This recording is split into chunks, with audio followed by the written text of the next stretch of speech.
between Dresden and Leipzig when we were struck by the heaviest anti-aircraft fire that we had ever encountered on any of our previous missions. The plane, with our pilot Wilson, it also happened to be the plane in which we had brought across from Lincoln, Nebraska. And this was the first time that we had flown that plane since we had delivered to our group. We arrived with the group, the 775th Squadron of the 463rd Heavy Bombardment Group on October the 24th. So the 24th is a very important day in our history as far as the Air Force was concerned for us.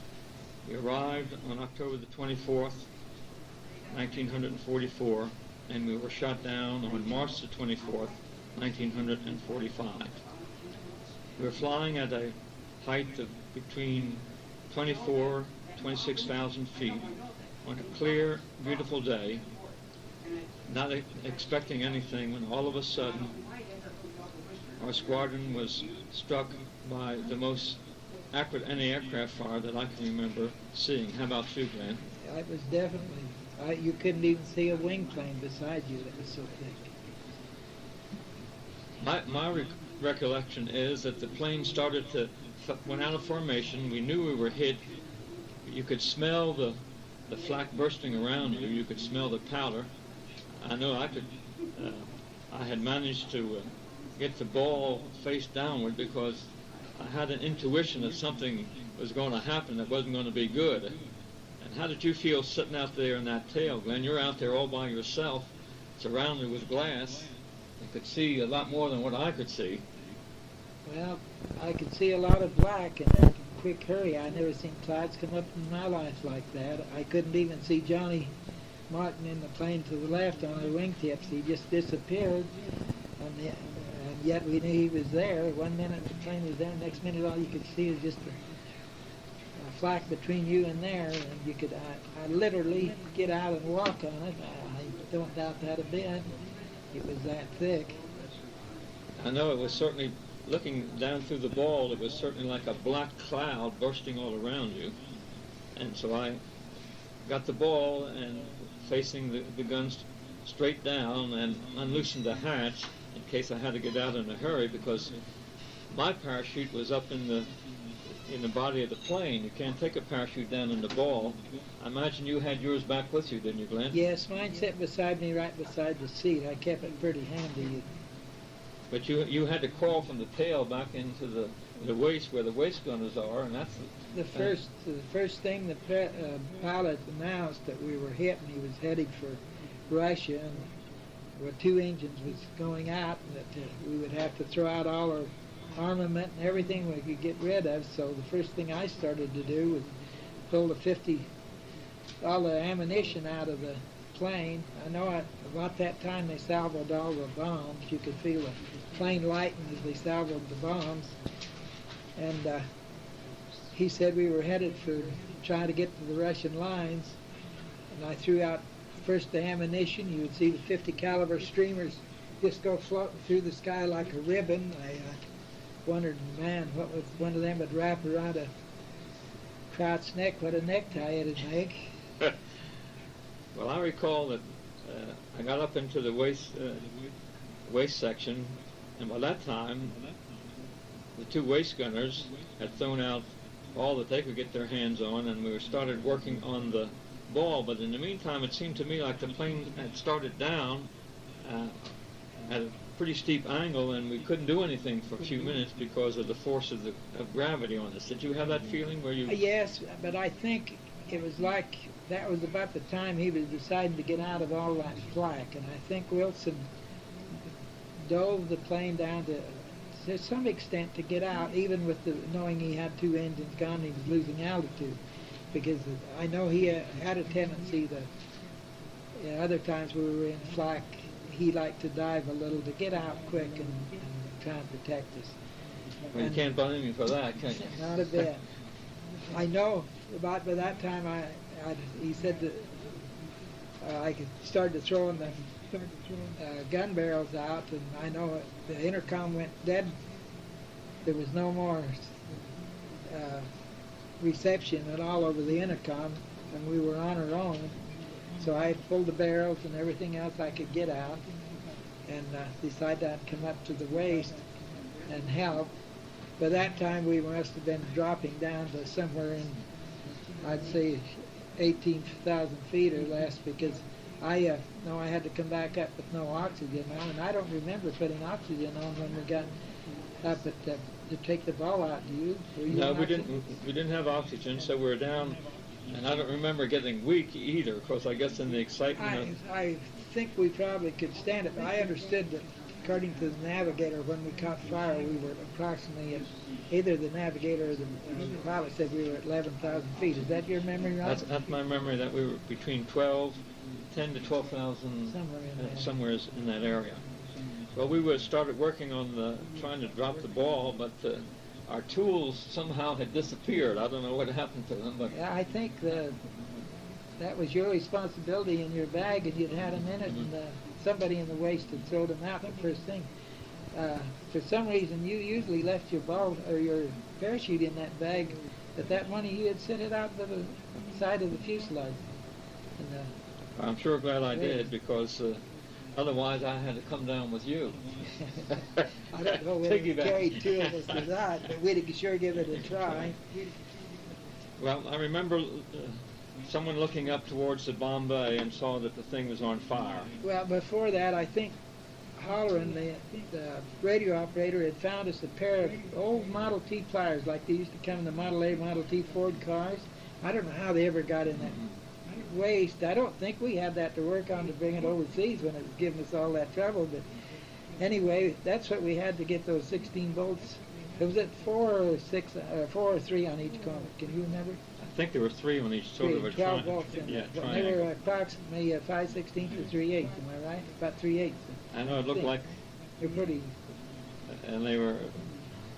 Well, we got a couple of them loose by that time. We had them all loose, but the last 2, if I remember, about just 2 or 3 threads left, and we had to leave 2 on the opposite corners, if my memory is right.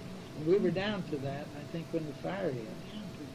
Well, with the fire, no one had to tell us to get out, because with that much gasoline and all, and that fire burning between us and the pilot and co-pilot and bombardier and so forth, there wasn't anyone to ring a bell, because we didn't have any electricity, so everybody didn't take very long to make up our minds that this airplane was no place to be.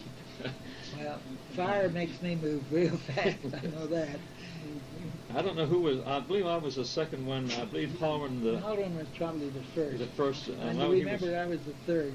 And I think you were in front of me, if my memory on the other side, and I remember he ran to the door and dove out like you would dive off of a diving board. I went to the door and I looked out and I said, if I don't go in a couple seconds, someone kick me.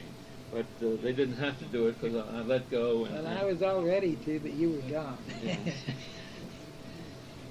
The recollection that I have of parachuting out is that after you got away from there was no sense of falling, because you didn't have sound either. And no sound. Everything was quiet and beautiful. I was fortunate enough that when I pulled the ring on the parachute to open it up, that my feet were facing straight down, and therefore I didn't get a jerk. So I received lots. If you were in an awkward position, the parachute, when it opened, would jerk you around so that your feet were straight down. Can you recall the position you were in when your parachute opened? Yes, it seemed like they had taught us to try to roll with our chest up, so that it would take and open and keep us pretty well easy without jerking us. And I know that I jerked the chute, and it didn't. Nothing moved, and I looked up, and the plane had exploded. The wings was going one way, and the fuselage, I never heard the sound, because it was a little bit farther ahead of me, naturally, but not too far. You want to realize we are traveling at the same speed as the plane, and for a while before you start your trajectory down, you're keeping a little bit with that plane, only below it. But I know it exploded right shortly after I got out of the plane. I jerked again, and my chute opened, and I didn't wait to see one of those delayed jumps. I was kind of anxious to see if that chute was going to work.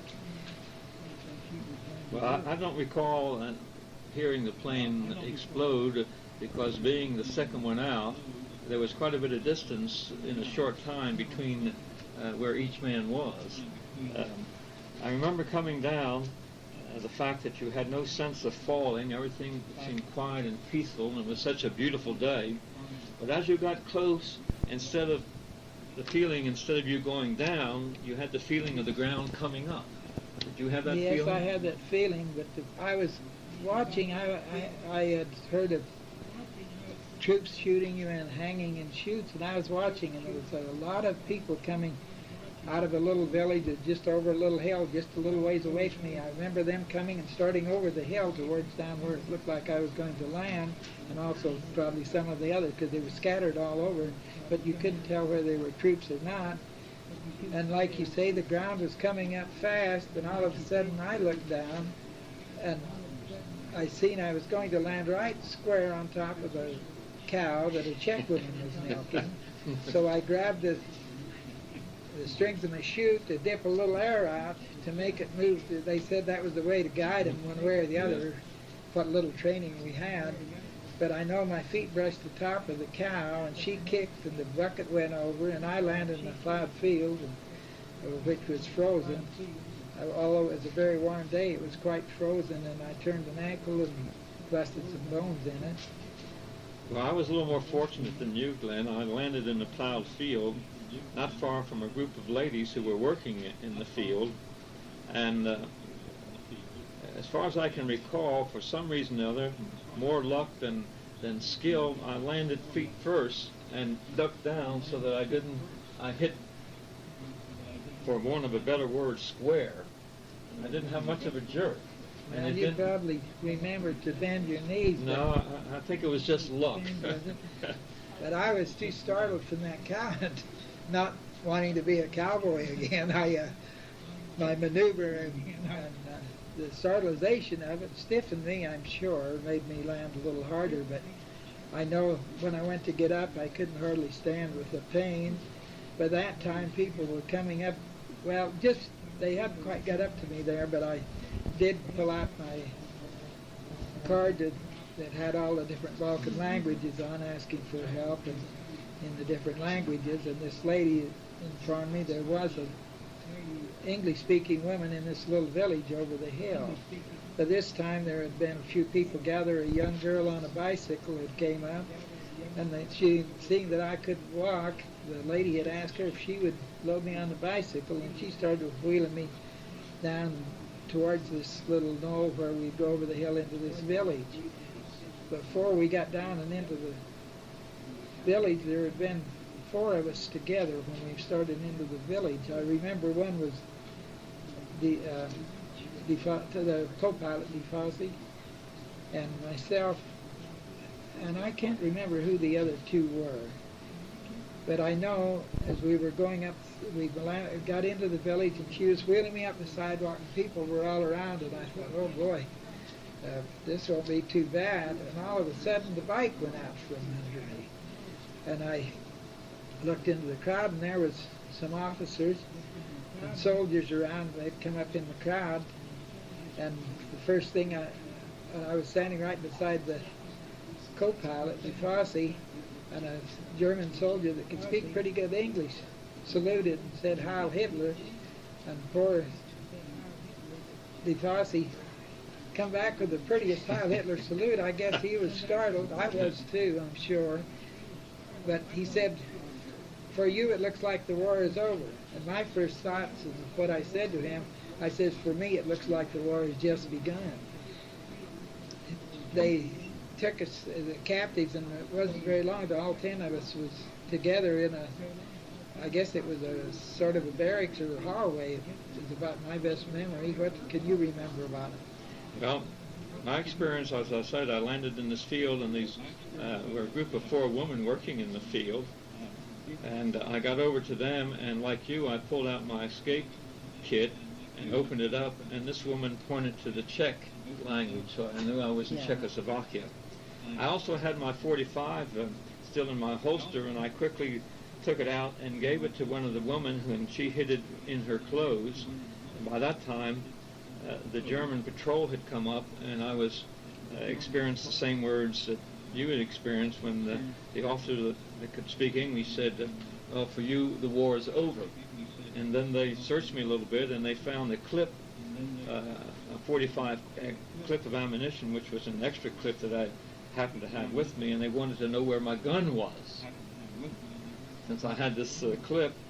So I told them, well, it must have fallen. I either had left it in the, it must have fallen out when I jumped and parachuted out, and that seemed to satisfy them. But in reality, I had given it to one of the women.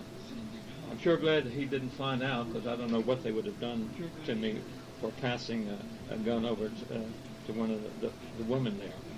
Like you, we were, as I recall, by that time, a truck had come out, operated by wooden pellets. It had a thing on it that looked like an old water heater. You remember the old-time water heaters that they had? Had a little firebox down in the bottom, and we were put on this truck and taken into the town and down to a building and interrogated by a German officer inside. But I remember after our interrogation, then we, early that morning, sometime that morning of the day, which would have been the morning of the 25th, we were taken to the railroad station and put on a train and taken into Prague, Czechoslovakia. Do you recall yes, that? Yes, I remember that. We stayed that one night in this little village. I think it's in the book. You'll have to get the name of where it was, but I remember the train ride and going into Prague. It seemed like once during the trip between that place and Prague that we did have a short break in the tracks where they couldn't move, and we had to walk a few miles and get ahead to another break where another train was standing. Do you remember that? I don't recall that, but it might have been a little later on in another time, but I thought that was the time. But I do recall going into Prague. I think if I recall, as in all the cities, the railroad lines had been bombed, the marshalling yards. I think we had to stop outside of the station and walk, to the station. And then we were taken into the city of Prague, and the thing that impressed me, too, it was a beautiful spring day, too, how beautiful the city is. It's an old city, and the river, the Kalmajar River, or whatever the name of the river is, flows through the city, and the bridges across it look like they'd been built in the in the Middle Ages. And the other thing that I remember is the people, the street that we were on seemed to be crowded with people. Do you remember that? Yes, it was very crowded. And they seemed to be... Like everyone was going to lunch at noon or something. It seemed that they were well dressed. I thought I would see them in rags and tatters and all, but I noticed particularly that the women had silk, what appeared to be silk stockings, and I know, hearing from Betty, that stockings were very hard to get in America at that time. And here we were in the middle of the war, and these women, I also recall the young women were very attractive. And one event that I do recall, I don't know whether it comes to your mind, that a couple of young men threw some cigarettes towards us. Do you remember that? No, I can't remember the cigarettes. They possibly could have been, but by that time I know we had walked from those in quite a lot of pain again. And as soon as the guards saw these young men throwing cigarettes towards us, well, they went over and started beating on them and talking to them, and they chased them away. The other thing that comes to my mind with clarity is that we hadn't gotten too far when the air raid sirens went off. Do you remember that? Yes, we went somewhere to a bomb shelter downstairs in a big building, which was quite modern, it seemed like. Is that right? That's right, and we were taken down to about the third level. Down in quite a ways down. And we were in a bomb shelter or something. In a bomb shelter, and we sat there. We could hear the anti-aircraft guns firing on the outside. And the strange thing about this was we didn't know it until after we were liberated and after the war was over, and we received our group history, that our same group, our squadron and same group was bombing Prague, and we were being bombed by our own people. although we didn't know it at the time. Well, we were talking about the silk stockings in Prague. Brings back something we have missed. Do you remember what happened to your chutes when we parachuted out?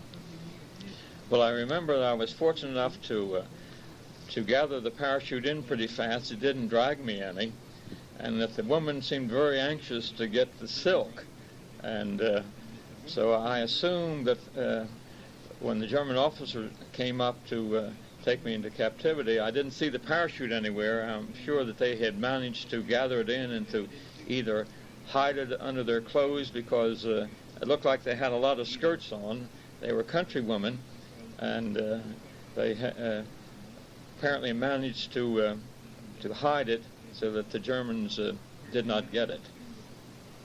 That's what I remember too on mine. It was gathered up by some of the women as soon as they got up there, and I noticed they wasn't dressed in the same class at all as the ladies in Prague were. I just thought I would bring that up. We will get back leaving Prague again. What can you remember about it? Well, I remember getting on the streetcar, and the streetcars were so crowded that, as I recall, they put 5 of us on one streetcar and 5 of us on the next streetcar. Do you recall that? Well, I can remember. I know we ended up on the trains pretty soon, not too far. I guess we went to the marshalling yard or the depot. Well, we went to the station, and as in Europe, all the stations are covered over by a large glass archway.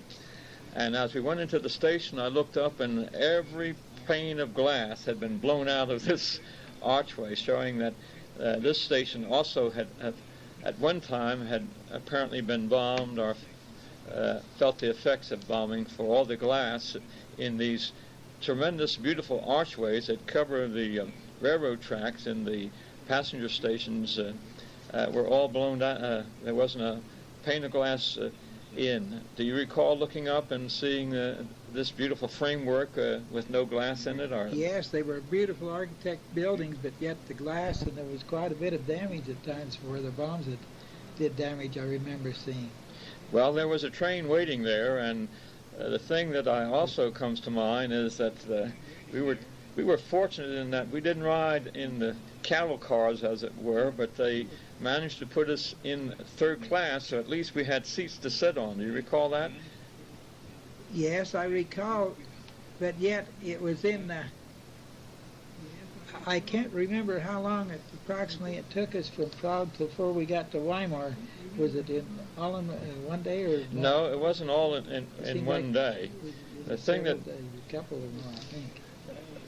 Just to speak of getting on the train, they went to one of the sections. In Europe, the trains, each row of seats has its own door, as it were, or double seats facing one another. And you get in. It's not like going in one door and walking down the aisle like in the American trains, but each section of seats has its own door, and the guards went up to one section and forced the people out who were sitting in there, and that didn't go over so good, but particularly when they saw who we were and that we were prisoners. These people weren't Czechs, I don't believe. I think they were perhaps German citizens, although I do not know. But the thing that I do recall, that on our train ride from Prague going into Germany, not knowing where we were going, but we came to Pilsen, and the train stopped, and everybody got out and ran into a big field. Do you recall that? Yes, I remember that, and we could see our own bombers going over on a mission. And I know that we figured we must be close to the target, because I remember them starting to throw out the chaff to foul up the radar on their guns. Can you remember that? Yes. The other thing that comes back to my mind is that in some of these cars there were a number of German officers who had been wounded in the Eastern Front and were coming back into Germany. And this one young officer, I recall, who had his leg shot off and he was on crutches, a very handsome young man, had blonde hair. He stood out and was standing up, shaking his fists and cursing the bombers as they were dropping the bombs. Do you recall that? Yes, we were outside of the cars then. We were in the fields, right? We were laying in the public was all around us too. I remember that. after the bombing raid was over, we gathered back in. These German officers didn't seem to pay any attention to us as prisoners, which I was glad, because, like I say, this one young officer was extremely angry at seeing the destruction that the bombs were causing as he entered his native land. I'm sure I don't blame him, because I'm sure you and I would have felt the same way if we were in America and people had come over and bombed our cities as we were bombing Germany. This is no excuse for what we were doing. It's just an attitude that human nature. I'm sure that we would have not welcomed people dropping bombs on us, and I can well understand the anger of this young man. Getting back on the train into Pilsen, the other thing that I remember when the German guards telling us a little later on that the most famous beer in Germany is made in Pilsen. Do you remember that? Yes, I remember him talking about that. And he was lamenting that how bad the beer was since the war had started. They couldn't make it with the same ingredients as they had before the war. Well, I don't know exactly how long it took us to get to Weimar. Do you remember? I'm not sure, but I remember when we didn't stay on the train very long from Pilsen. Evidently the marshalling guards were bad, because I remember walking through portions of the city and seeing some of the homes and the damage that was done, and even parts of a bed blown through up into a tree. Can you remember that incident? I think that was at Pilsen, was it not, or am I wrong? I'm not sure, but I do recall right this raid, I think. The damage that is done in seeing houses and homes and all destroyed. Hopefully they also destroyed the targets, the military targets that we were aiming at. The other thing that comes to my mind as we were riding on the train, that every little city that we passed through, or little town rather, had its own soccer field. Do you recall that, seeing the soccer fields? Yes, I remember. We commented on those. Yeah. Now, when we got to Pilsen, to Weimar, I don't know exactly what took place. I do remember being taken in a big room, and there was a lot of clothes of American prisoners of war. There were helmets, goggles, flight jackets, and things like that. Do you recall that, being in this room with the... Yes, I remember that, but I know it must have taken us quite a while to get to Pilsen, because I know we stayed on the train most of one night. I remember how uncomfortable we were crammed into a car where you were facing one another, and benches. Right. And I know I can remember there was a German young lady, a girl that was sitting right beside me, and she could tell I was in pain, and she would try to comfort me, which I thought was real nice of them.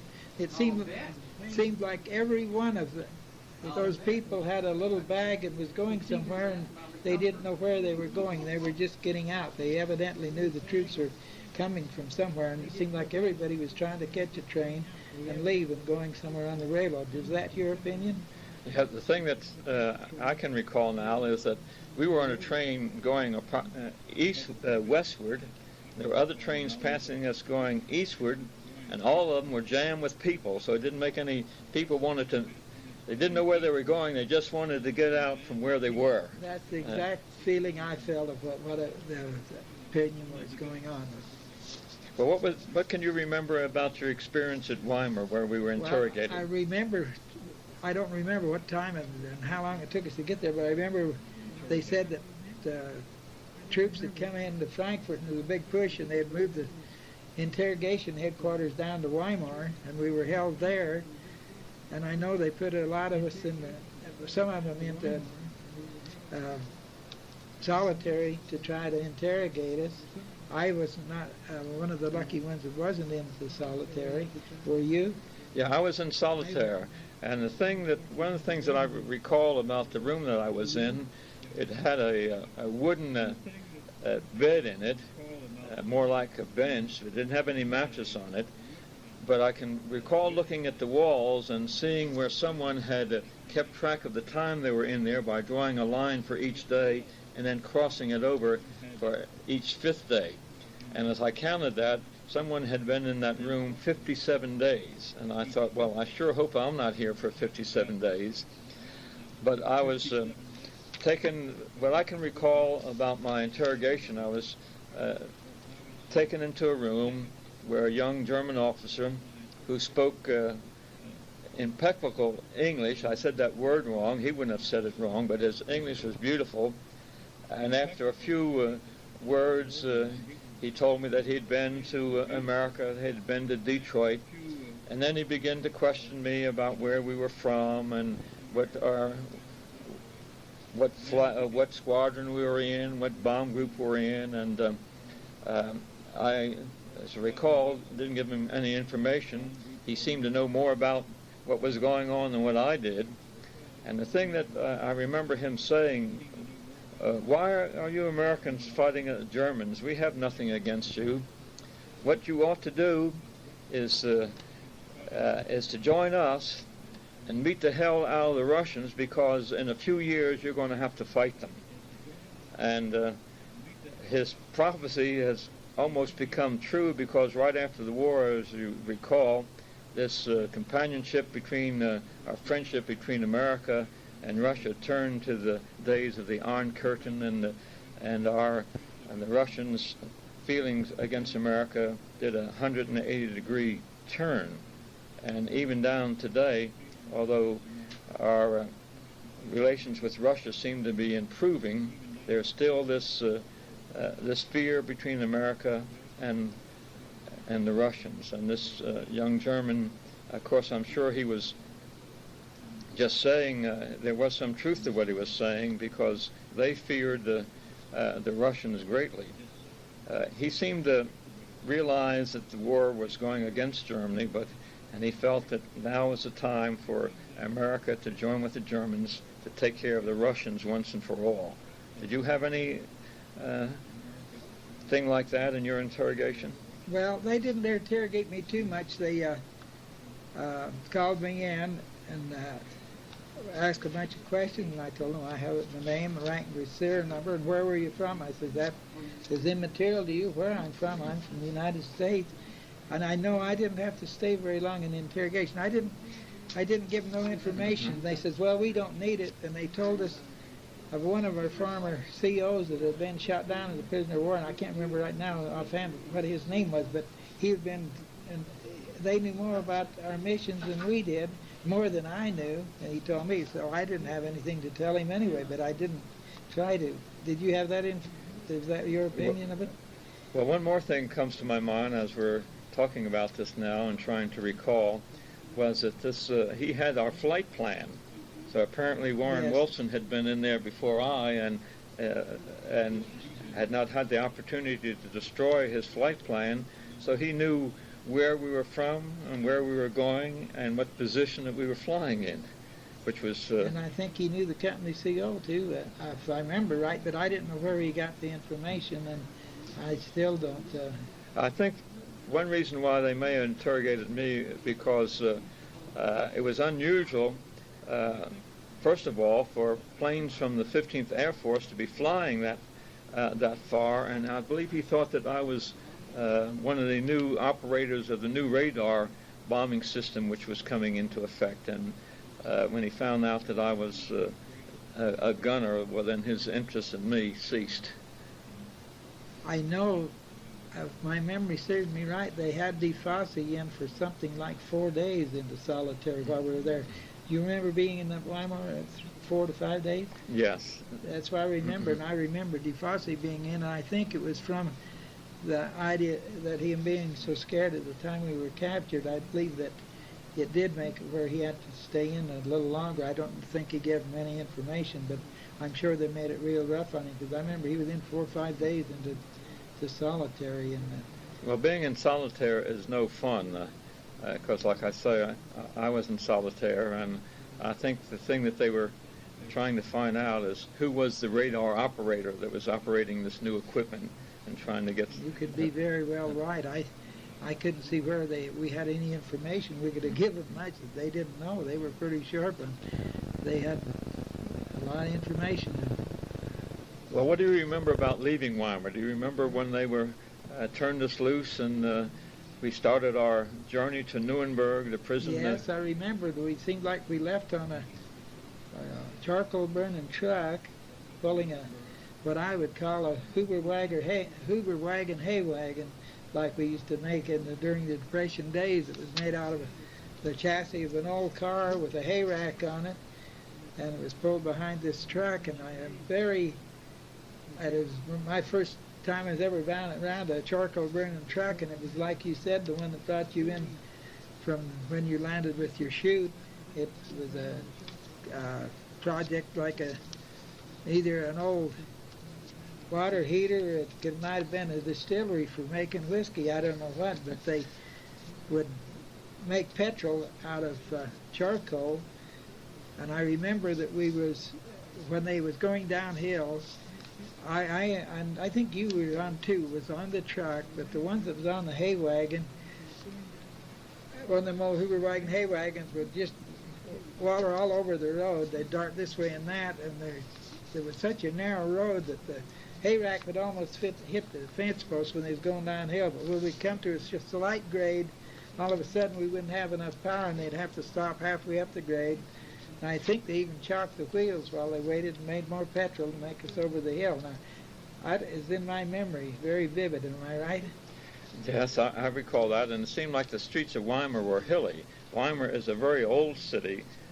It too goes back to the Middle Ages, if I am correct. And we were down one hill and up another. And then finally, I don't exactly recall where the train was that they put us on, but I do remember getting on the train and beginning the trip to Nuremberg. But I remember that somewhere we were in the back country, like you was going down an old county road, to my opinion, only it was oil, but very narrow. And I think we stayed one night somewhere before we ever got to the train. And when we went to get onto the train, we'd stayed overnight, and sometime the next morning it took us a while to get to the station to where they was going to put us on, and it was at Bamberg. And we were trying to get on a train, and everybody was on it, the civilians. And at that time we had, I think, 27 prisoners of war. And I can vividly remember waiting for a train somewhere along there, and I think there's 8 or 10 guards. The one guard that could talk English very good, we were in the hot sun, and it was somewhere near noon, and we had no water to drink. And I remember while we was waiting to try to get on a train, he went over to a little pub. I don't know what they don't call them pubs in Germany, but it was like a beer parlor here, and got us some very weak beer to drink because he couldn't get any water. Can you remember that? Yes, I remember him bringing the beer back to us for us to drink since we had no water, and also commenting on the poor quality of war beer as compared to beer in pre-war Germany. Another thing I remember about being in Bamberg is that it was strafed. The station was loaded with military equipment. Do you remember that? Yes. Troop trains, trains with tanks or troop carriers on them. One had a long military rifle, a field artillery piece on it and all, and it was just crowded. And when this plane came over, people ran, and the air raid warning went off. People just scrambled everywhere, and guards and prisoners alike, and some of us dived underneath the railroad car, the train. Remember very vividly on the first pass, we didn't make the train. We just, when that plane came on us so quick, we all fell over right out. We were standing possibly 30 or 40 feet from the train we wanted to get on, waiting because the German civilians wouldn't let us on the train they were on, and there was no way they was going to even let the guards get them off to give us room. And when he made the first pass, it seemed like we all fell over in a pile, the guards and all. We was all digging for the bottom, because I know there was machine gun fire ricocheting all around us at that time. You could hear them, and it seemed like it was real close, and we must have figured it was, because everyone was digging for the bottom, hoping he didn't get hit. And I know it took a few minutes before he made the second pass, and by that time all the civilians had headed for a bomb shelter because they knew there was a raid on that yard. And we crawled under the train for protection with the guards. They was watching. Can you remember that? Yes, I remember. They were, like I say, it was, you couldn't tell the difference between the prisoners and the guards. We were all seeking safety. Well, I'm very glad that that wasn't a large bombing raid on that station, that apparently it seemed to be just one P-51 that came over and saw this inviting target and let loose. I don't know, he may have radioed back and told some others that all this military equipment was in this station at Bamberg. I don't know, but I know we were glad to get out of the station and back moving on the train. As we went towards Nuremberg, do you remember? One moment before you go on, as I remember, the guards went up to the engineer and loaded us on this train and made him pull out before any of the civilians could get back from the bomb shelters, and we went down with very few people on that train, just us prisoners and the guards. Can you remember that? I don't exactly recall that. I do. There was hardly anyone on there, and it was real odd because before that plane came over, there was no way we were going to have a train to ride, but those guards got us on and out of there, and I bet there was an awful lot of mad civilians when they come out of that bomb shelter. I'm sure there were. Now, can you recall getting into Nuremberg? I mean, the train had to stop quite a distance from the station. It was rather late at night, and we were made to get off the train and start walking in towards the city. Do you recall that? Yes, I remember that. It looked like a bombed-out mess to me. And the closer we got to the city, the more we could smell the evidence of fire. And in fact, as we walked into the city, I recall seeing streetcars blown off the tracks, evidence of buildings that had been destroyed, and still smelling the effects. And I think there were still some small fires burning in various places. Do you recall that? Yes, I recall it. There wasn't a very large bunch of fire, which I think it must have happened probably earlier in the day, quite earlier, and it was almost quieted down. But I know we walked all night long through that city, and I know the debris. I remember trying to hobble around over debris, and according to my memory, we didn't get through that city till almost daylight the next morning. I know I was exhausted. I was having lots of pain and almost shocked from walking on that broken leg. And I know we got in probably, I'd say 4 to 5 o'clock, about just as it breaking daylight, into Nuremberg Stalag. I don't know whether it was 17B, but it was the nearest thing to anything I've ever heard of 17B. Do you know where we were in that exactly? No, all I know is that Nuremberg had a large prison camp in which all Air Force prisoners, or a large number of them, were kept. There were no Army prisoners there. It was set aside just for Air Force prisoners. And when we went in, apparently the prison, as far as I could remember and tell, that most of the prisoners had been evacuated from the prison camp. We were taken into a large room and deliced. Do you recall that? And given a small piece of bread. And across the room from us were a group of Russian prisoners. They too had been stripped of their clothes, and to me they were nothing but walking skeletons. I don't know the last time they had eaten. Their eyes were sunken in their head. You could count every bone in their body. Their rib bones showed out, their hip bones and shoulder bones. It was a very depressing sight. And when they saw that we had pieces of bread, it seemed to me that their eyes doubled in size. And as they longed to have just a bite of bread. I don't know whether you recall that or not. Yes, I recall it. The thing that I remember during our trips down, the only thing we had to eat, that you remember them giving us some, what do they call it ain't Swiss cheese, it's a German cheese that's full of holes, and also I think they give us, cut a half loaf of bread, and that had to do us about a week at a time. Remember that? Well, I know we weren't served filet mignon by any means. We had very little to eat, but I guess it didn't seem to me that the guards had much better to eat than we did.